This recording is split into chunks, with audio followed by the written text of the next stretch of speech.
ছাত্রছাত্রীরা তোমরা কেমন আছো? আশা করি তোমরা সবাই ভালো আছো। তোমরা সবাই ভালো থাকবে। ভিডিওটা শুরু করার আগে তোমাদেরকে বলি, তোমরা যারা এই চ্যানেলে নতুন আছো তারা অবশ্যই ভিডিওটিকে সাবস্ক্রাইব করবে। ভিডিওটি ভালো লাগলে তোমরা অবশ্যই সকলকে শেয়ার করবে। শক্তি চট্টোপাধ্যায় ১৯৩৩ সালে জন্মগ্রহণ করেন, ১৯৯৫ সালে মারা যান। বাংলা ভাষার অন্যতম প্রধান কবি। জন্ম দক্ষিণ ২৪ পরগনার বহরু গ্রামে। পড়াশুনো করেছেন কলকাতার প্রেসিডেন্সি কলেজে। তার প্রথম কাব্যগ্রন্থ হে প্রেম, হে নৈশব্দ। এছাড়াও ধর্মে আছি, জিরাফেও আছি, হেমন্তের অরণ্যে আমি পোস্টম্যান, সোনার মাছি খুন করেছি, যেতে পারি কিন্তু কেন যাব উল্লেখযোগ্য কাব্যগ্রন্থ। কুয়োতলা, অবনী বাড়ি আছো, তার লেখা বিখ্যাত দুটি উপন্যাস। তিনি আনন্দ পুরস্কার এবং সাহিত্য অকাদেমি পুরস্কার পেয়েছেন। এখন আমরা কিছু প্রশ্ন উত্তর দেখে নেব। একের এক প্রশ্ন, শক্তি চট্টোপাধ্যায় কোথায় জন্মগ্রহণ করেছিলেন? উত্তর, শক্তি চট্টোপাধ্যায় দক্ষিণ ২৪ পরগনার বহরু গ্রামে জন্মগ্রহণ করেছিলেন। একের দুই প্রশ্ন, তার লেখা একটি উপন্যাসের নাম লেখো। উত্তর, তার লেখা একটি উপন্যাসের নাম হল কুয়োতলা। ২ নম্বর প্রশ্ন, নিচের প্রশ্নগুলির সংক্ষিপ্ত উত্তর দাও। ২-এর ১ প্রশ্নে কি বলেছে? মতো শব্দ ব্যবহার করা হয় কখন? তোমার যুক্তির পক্ষে দুটি উদাহরণ দাও। উত্তর, মতো একটি তুলনাবাচক শব্দ বা তুলনামূলক অব্যয়। এই শব্দটি কোনো ব্যক্তি, বস্তু বা বিষয়ের সঙ্গে অন্য কোনো ব্যক্তি, বস্তু বা বিষয়ের সাদৃশ্য অথবা তুলনা বোঝাতে ব্যবহার করা হয়ে থাকে। আমার যুক্তির পক্ষে দুটি উদাহরণ হল: ১. সে বাঘের মতো সাহসী। ২. মেয়েটি ফুলের মতো সুন্দর। ২-এর ২ প্রশ্নে কি বলেছে? কবি পাখির মতো পাশে দাঁড়াতে বলছেন কেন? উত্তর, শক্তি চট্টোপাধ্যায় রচিত দাঁড়াও কবিতায় কবি জীবনকে কঠিন বাস্তবের মাটি থেকে দেখেছেন। তিনি বলেছেন, মানুষ আসলে অসহায় ও বড় একলা। কবি পাখির মতো স্বাধীনভাবে, দৃঢ় মনোভাব নিয়ে মানুষের পাশে দাঁড়াতে বলেছেন। পাখির মিষ্টি ডাকে যেমন মন ভরে ওঠে, তেমনি দুঃখের দিনে পাশে দাঁড়ানো মানুষের আশ্বাসও যেন মনে আশার সঞ্চার করে। পাখিদের মধ্যে আত্মকেন্দ্রিকতা বা বিচ্ছিন্নতাবাদী মনোভাব নেই। নেই সামাজিক জটিলতার স্পর্শ।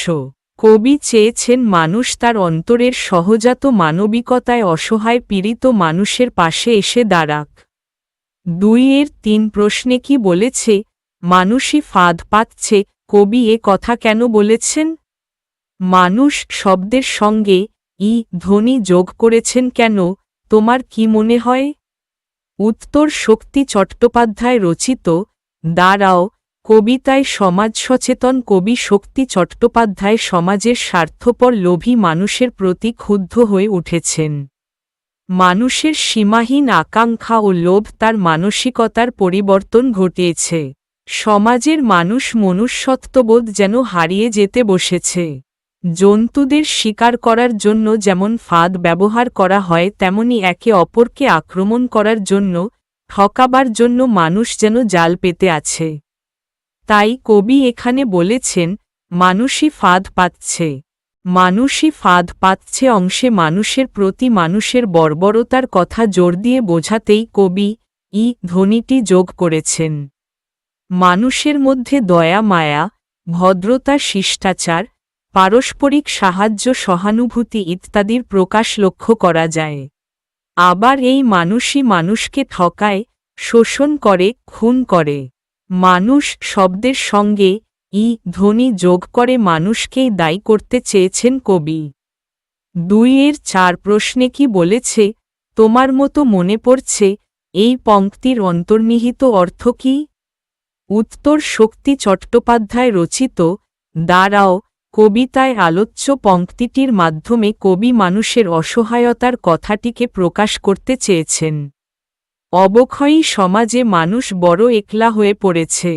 মানুষের ওপর শোষণ পীড়ন চালাচ্ছে আরেক দল মানুষ।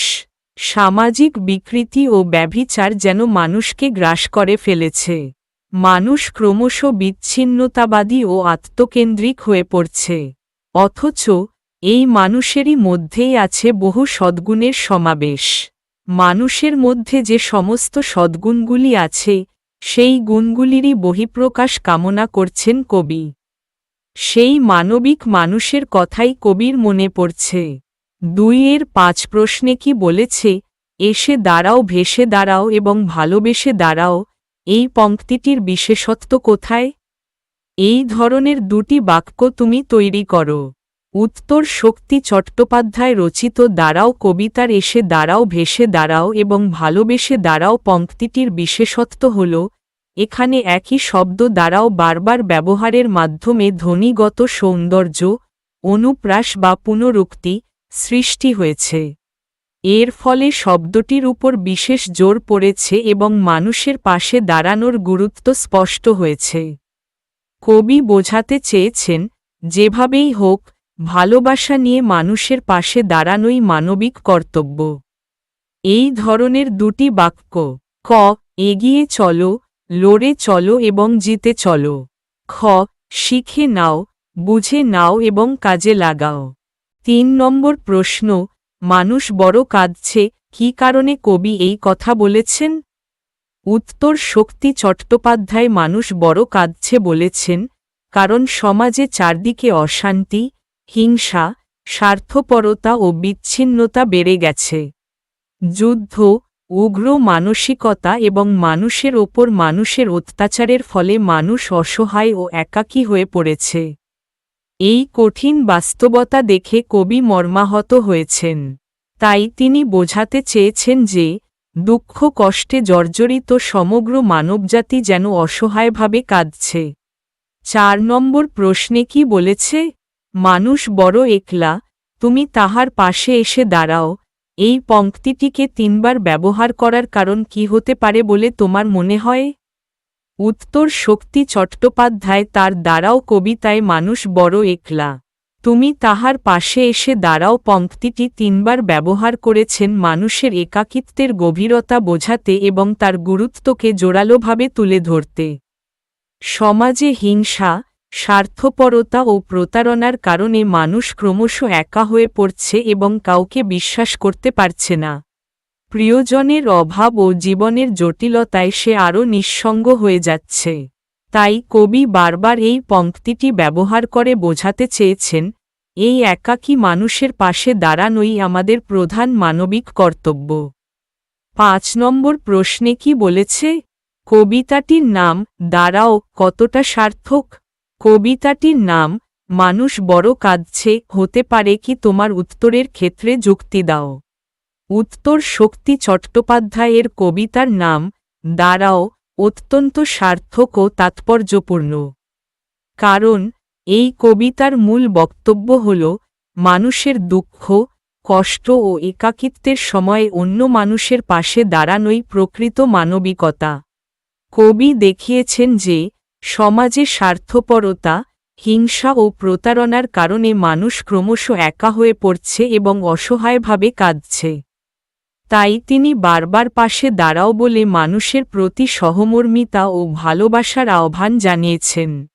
অন্যদিকে মানুষ বড় কাঁদছে শিরোনামটি কবিতার শুধু একটি দিক, দুঃখ ও হতাশা প্রকাশ করে।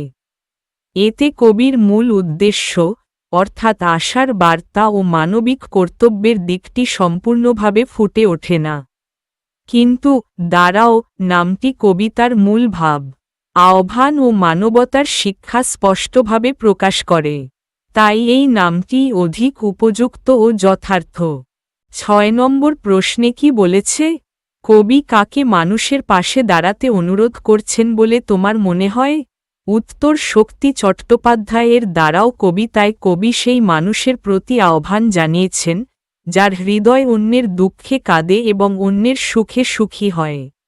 অর্থাৎ যে মানুষ সহমর্মিতা, মানবিকতা এবং ভালোবাসার মানসিকতা রাখে, তাকে কবি মানুষের পাশে দাঁড়ানোর জন্য অনুরোধ করছেন। সমাজে অসহায় মানুষ একা ও নিরাশ হয়ে পড়েছে। সেই একাকী মানুষের পাশে দাঁড়িয়ে তিনি আশা ও সান্ত্বনা দিতে পারে। জীবন যুদ্ধে সাহস ও প্রেরণা যোগাতে পারে। তাই কবি মূলত এমন মানুষদের কাছে মানুষের পাশে দাঁড়ানোর আহ্বান জানিয়েছেন। ৭ নম্বর প্রশ্নে কি বলেছে? কবিতাটি চলিত বাংলায় লেখা, শুধু একটা শব্দ সাধু রীতির। শব্দটি খুঁজে বার করো এবং শব্দটিকে এভাবে ব্যবহার করেছেন কেন কবি? উত্তর আলোচ্য কবিতাটি চলিত ভাষায় লেখা। শুধু একটিমাত্র শব্দ সাধু ভাষায় লেখা, সেটি হল তাহার। শব্দটিকে এভাবে ব্যবহার করে কবি সম্ভবত অসহায় মানুষদের বিশেষভাবে চিহ্নিত করতে চেয়েছেন। নিত্য ব্যবহার্য শব্দের বদলে বা তার পাশাপাশি সাধু শব্দ, তাহার, ব্যবহার করে বক্তব্যকে আরও গভীর করে তুলতে চেয়েছেন কবি। সম্ভবত এ কারণেই তিনি কবিতার মধ্যে ওই জাতীয় শব্দ ব্যবহার করেছেন। আসলে তার শব্দের পরিবর্তে তাহার শব্দের বিস্তৃতি অনেক বেশি। তাই চলিত ভাষার মধ্যে সাধু শব্দের ব্যবহার সেই ব্যক্তিকেই ব্যঞ্জিত করে তোলে। ৮ নম্বর প্রশ্ন, কি ঘটেছে লেখো। সন্ধ্যা, সন্ধে, ফাঁদ, ফাঁদ। উত্তর, সন্ধ্যা, সন্ধে, স্বরসঙ্গতি। স্বরসঙ্গতির ফলে শব্দের শেষে আ ধ্বনি ধ্বনিতে পরিণত হয়েছে। ফাঁদ, ফাঁদ, শতনাসিকৈভবন, এখানে শতনাসিকৈভবন ঘটেছে।